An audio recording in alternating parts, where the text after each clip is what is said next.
मित्रों, आपका अपने ठोली एजुकेशन हब चैनल में स्वागत है। और आज अपने बात करने वाले हैं पारिभाषिक शब्दावली, यानी प्रशासन से संबंधित अंग्रेजी शब्दों के समकक्ष हिंदी शब्द या हिंदी को अंग्रेजी में इस प्रकार से एग्जाम में पूछा जाता है। आप इस शब्द को देख लीजिए। पहले ही आपके जो भी सिलेबस है उसके अंदर ऐसा दिया हुआ मिलेगा, पारिभाषिक शब्दावली। हर एग्जाम में पूछा जाता है जिसके अंदर हिंदी आती है। जिस भी एग्जाम में आरएस, पटवार, आईएएस, चाहे एलडीसी का एग्जाम हो, चाहे आपका एग्रीकल्चर सुपरवाइजर का हो, स्टेनोग्राफर का हो, सभी के अंदर इसके 2 क्वेश्चन मिलते हैं और जिसके अंदर प्रशासनिक से संबंधित पूछा जाता है। तो अपने आज इसके बारे में जानेंगे कि अपने को कौन से शब्द है वो तैयार करने हैं। और आप टेलीग्राम चैनल ज्वाइन कर लीजिए ताकि आपके पास अगर समय कम हो तो आप उस पीडीएफ के माध्यम से इनको रीड कर पाए, ताकि आपका समय भी वेस्ट ना हो और आपका मैटर है वो भी अच्छे से तैयार हो जाए। तो देखते हैं आज कुछ इम्पोर्टेंट शब्द है जो एग्ज़ाम में आए हुए भी है और इम्पोर्टेंट भी है। तो देख लेते हैं कि सबसे पहले अपने देखने वाले हैं वो 1 नंबर पे देखेंगे, एडहोक यानी तदर्थ। एडहोक यानी तदर्थ। इसके बाद होता है एफिडेविट, बहुत यूज होता है अपने जहाँ भी जाते हैं तो उसे कहा जाता है शपथ पत्र। आपने सुना होगा, किसी ने एफिडेविट सुना होगा और जिसको अंग्रेजी में नहीं ध्यान दिया होगा तो उसने शपथ पत्र सुना होगा। इसके बाद एनुअल यानी वार्षिक। आपको याद ही होगा, बहुत जगह आपको पूछा जाता है कि आपकी एनुअल इनकम क्या है, फॉर्म में भी पूछा जाता है और आपको ध्यान होगा एनुअल का होता है वार्षिक। इसके बाद एडजॉर्न। एडजॉर्न होता है स्थगित करना, कोई चीज़ को स्थगित कर देना, एडजॉर्न।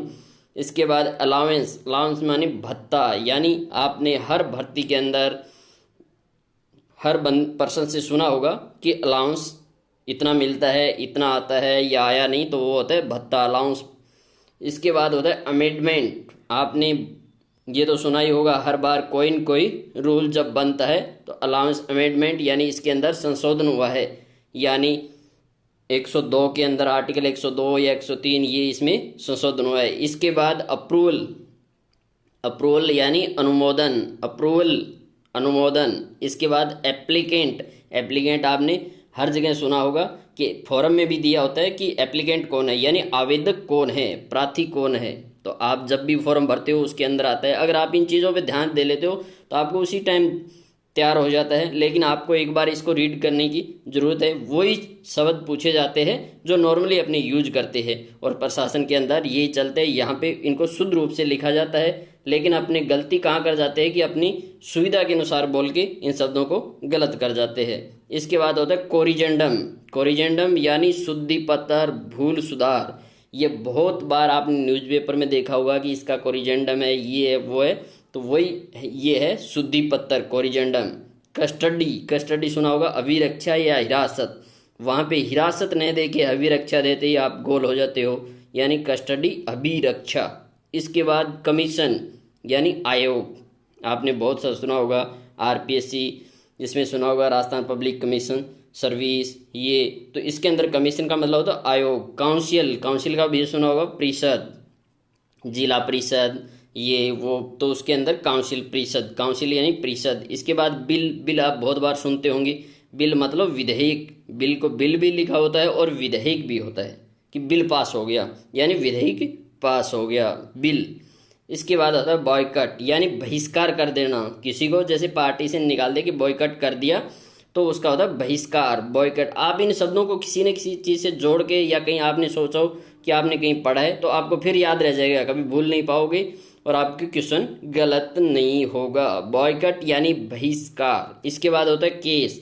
अब केस में आपने तो इसका ये सुना होगा कि उस पर केस हो गया, उस पर केस हो गया, लेकिन जब कोर्ट में या कहीं भी मामला होता है तो वहाँ पे जब ऐसे लिखा जाता है हिंदी के अंदर तो होता है प्रकरण, केस यानी प्रकरण। इसके बाद बेसिक यानी मूल यानी बुनियादी, कि आपकी बेसिक पे क्या है, मूल पे क्या है, तो बेसिक यानी मूल या बुनियादी। इसके बाद गजेटेड यानी राजपत्र, गजेटेड, पत्रिका, भास्कर, कोई भी पेपर हो उसके अंदर गजट जब छपता है उसके अंदर लिखा होता है गजेट यानी राजपत्र। इसके बाद ग्रांट। ग्रांट होता है अनुदान, ग्रांट यानी अनुदान। इसके बाद कहीं भी बहुत सी जगह लिखा होता है कि ग्रीवेंस यानी शिकायत, ग्रीवेंस यानी शिकायत। अगला है ग्रेस। ग्रेस मतलब क्या होता है? ग्रेस, ग्रेस का मतलब होता है अनुग्रह, कृपया या रियायत। तीनों शब्द में से कोई सा भी शब्द आ सकता है या तीनों दे सकता है फोर्थ में सभी। तो ग्रेस मतलब अनुग्रह, कृपया, रियायत। इसके बाद फंड। फंड का आप समझाते कि निधि, कोष, यानी आप पैसों का मतलब समझाते हैं, लेकिन यहाँ ये नहीं समझे कि फंड है, लेकिन इसको क्या लिखते हैं, निधि या कोष।